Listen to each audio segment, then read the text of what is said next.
Hey everyone, back tuning into today's video. Going to have a look at the weather for the next 8 to 10 days. In today's video, it takes up to around the 3rd of July, so into the new month. I think we'll be seeing signs of some hotter weather coming up next week. May get a plume of hot air coming out of Spain and the Central Mediterranean, North Africa, possibly lifting the temperatures up. Maybe giving the risk of thunderstorms. Now, we did all this a couple of weeks ago, didn't we? And it didn't really come off. It turned into a bit of a fiasco, certainly in terms of the thunderstorms. So I think we do need to keep our feet on the ground with this until it becomes much, much closer into the reliable time frame, certainly. The heat could end up being shoved off to the east and restricted over onto the continent, as happened a couple of weeks ago, which of course in the end limited the thunderstorm potential. So let's stay cautious on it, but there is the chance, and I'll show you some interesting charts in a moment, there is the chance that we could get some hotter weather and possibly some severe thunderstorms next week. Before I get on with that though, just to say about the ads, there's links to articles on all pages at Gazzo.com, have browse widgets, any articles that you're interested in.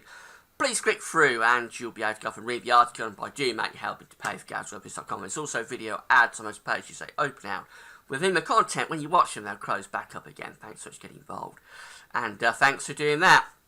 Just say about Glastonbury, I'll have a new update for the Glastonbury Festival on the events page. You're seeing, so you're interested in that, come back this evening and you'll be able to see what could be ahead at the weekend for the Glastonbury Festival. The charts will get a little bit more showery this morning. Not a washout, but a little bit more showery, particularly in relation to Sunday. So do come back this evening if you want some detail on that. Right, let's get on with the video, and we've got the 500 with our height anomaly flow charts here. For the next 8 to 10 days, we've got the ECWF here on the left, the GFS is over on the right of the screen as you're looking at it. 500 millibars, 80,000 feet is an area in the atmosphere where high pressure, low pressure being moved around by a jet stream running above. Orange extrapolates to high pressure, blue extrapolates to low pressure. So what we see is that on both bottoms we've got quite a deep trough in the central part of the Atlantic for a week to 10 days time. And I say this takes us into the start of July. Also got this ridge sitting to the southeast of the country. And it's going to be between the trough and the ridge where we potentially pull up some hot air from the south. It's just how these two interact with one another. You see that on the east end of your left, things look rather flatter, really. So we've got more of a westerly flow coming through.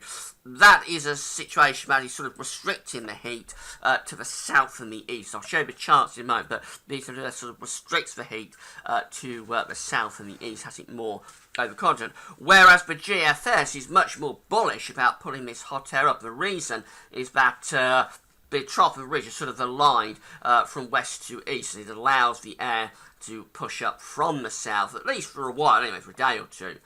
We bring some really quite hot air up from Spain and North Africa. So it just depends how the trough and the ridge sort of interact with one another and the exact angle of the air that's pushing up. If it's sort of westerly, southwesterly, won't get all that hot. It'll get a little bit warmer than it has been. It won't get all that hot.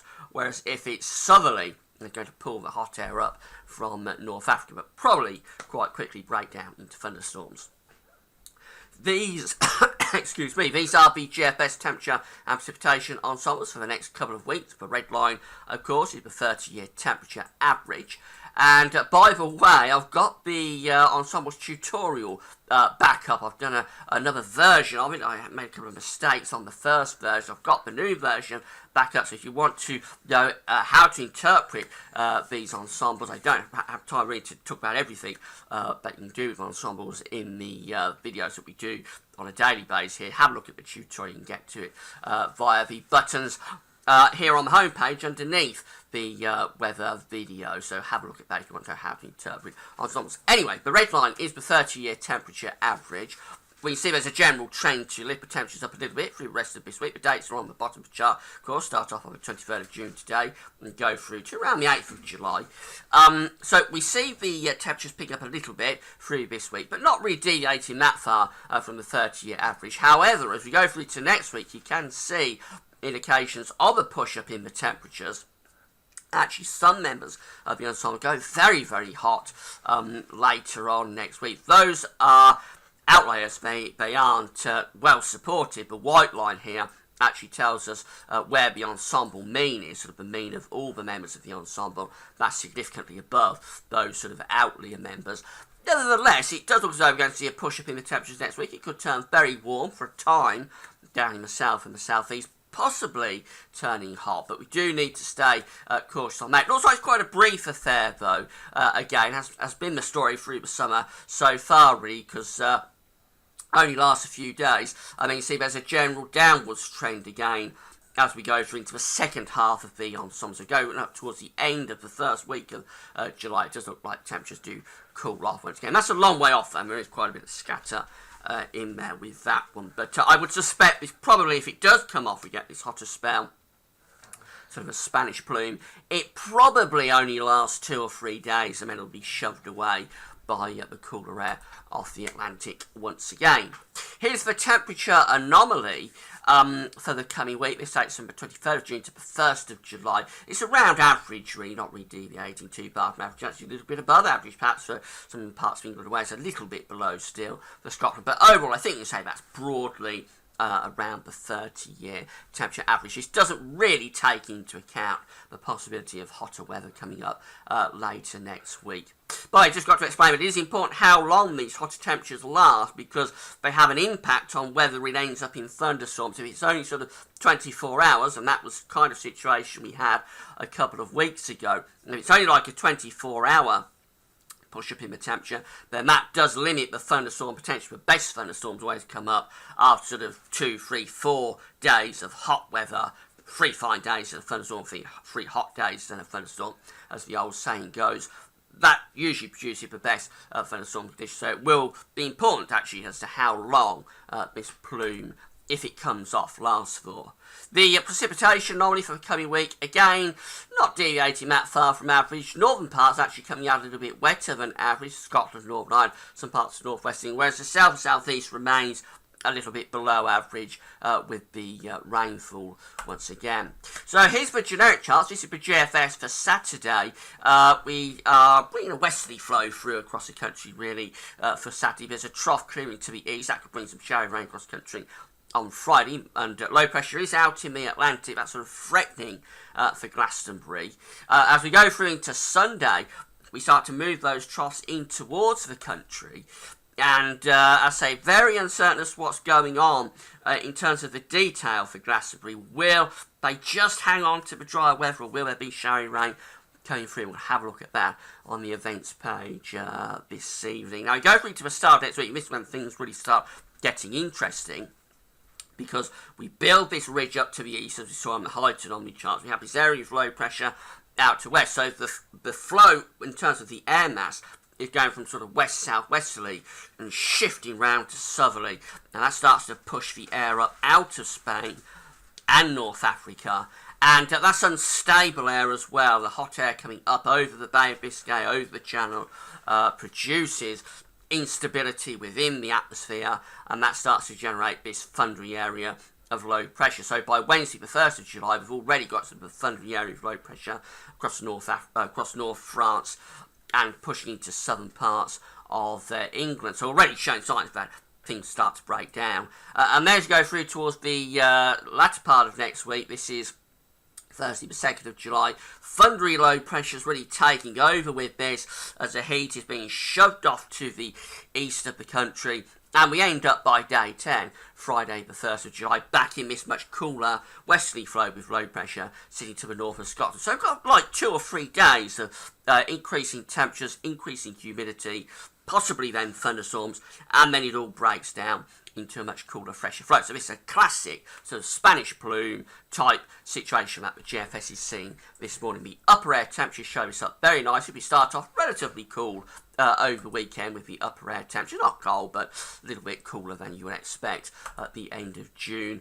That stays with us into the start of next week, but then notice all this red appearing across Spain and France. That's the hot air coming out of North Africa, pushing northwards on Tuesday. Already temperatures begin to increase a little bit across southern parts of England, and then that hot push really moves northwards as we go through into the middle part of next week. This is Wednesday the 1st of July. We can see that the 20 Celsius iceberg, which is really hot air, is in across much of France, so that would be lifting temperatures. Possibly in France, some parts of France could be seeing temperatures up to, say, 100 Fahrenheit next week. Now, that kind of heat is not going to get up to us because to get like 100 Fahrenheit in this country, it has to happen within a hot summer anyway. So the channel and the cool sort of ground that we've got around the UK will always sort of limit the temperatures unless you're in a hot pattern anyway, and that's what we saw in 2003, where things just spiral as it gets hotter and hotter through the summer. We haven't really had any hot weather this summer, so we're not going to get, we're not going to go straight from sort of the cool temperatures that we have had right up to 100 Fahrenheit. Nevertheless, we could see temperatures pushing up in towards, let's say, the mid-80s Fahrenheit, something like that, through the middle part of next week. But you're going to see that it very quickly is pushed away. The peak of it looks like it's on Thursday the 2nd of July. But now this is very, very unstable. So if it comes off like this, there would be lots of thunderstorms within that. And then by Friday the 3rd, you see that it's turning much, much cooler once again as that heat is shoved away in central parts of Europe and the air comes back in off the Atlantic Ocean. The ECWF doesn't really go for this heat wave, this little mini heat wave anyway, next week. As we saw on the hydrogen charts, it keeps things more sort of from a westerly, southwesterly direction. So as we go through the weekend, still the pattern of the low pressure, the Atlantic high pressure to the south, how unsettled it is over the weekend is open to question.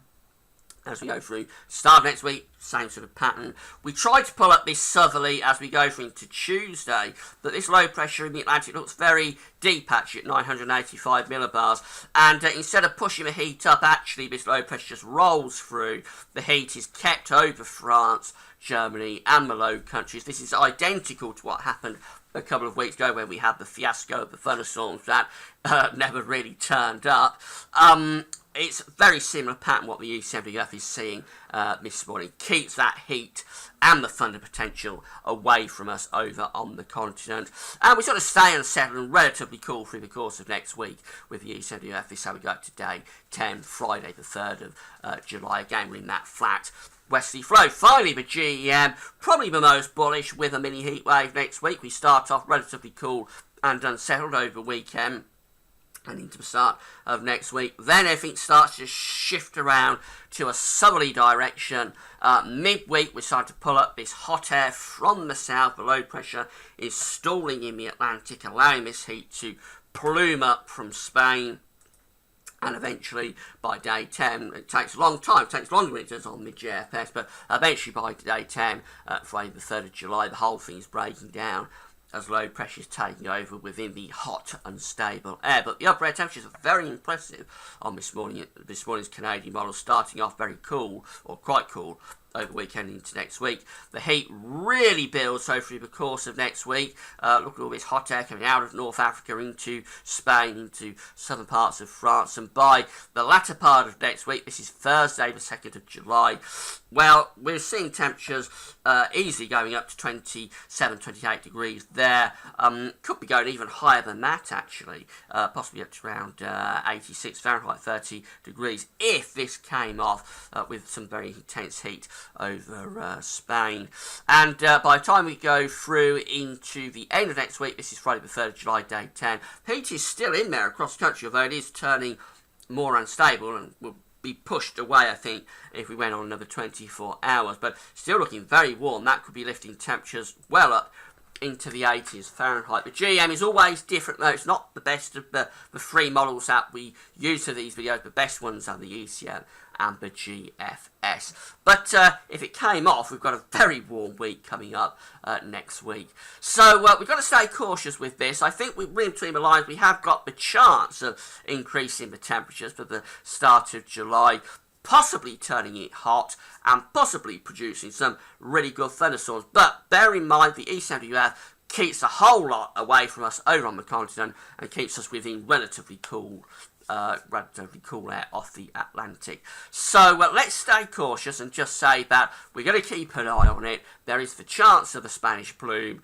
lifting the temperatures perhaps into a hot categories by the second half of next week, also providing us with the risk of thunderstorms. But we need to wait many more days before we can be certain on that. Now, come back this evening for the latest updates on Glastonbury on the events page. That's all for now. Thanks for watching.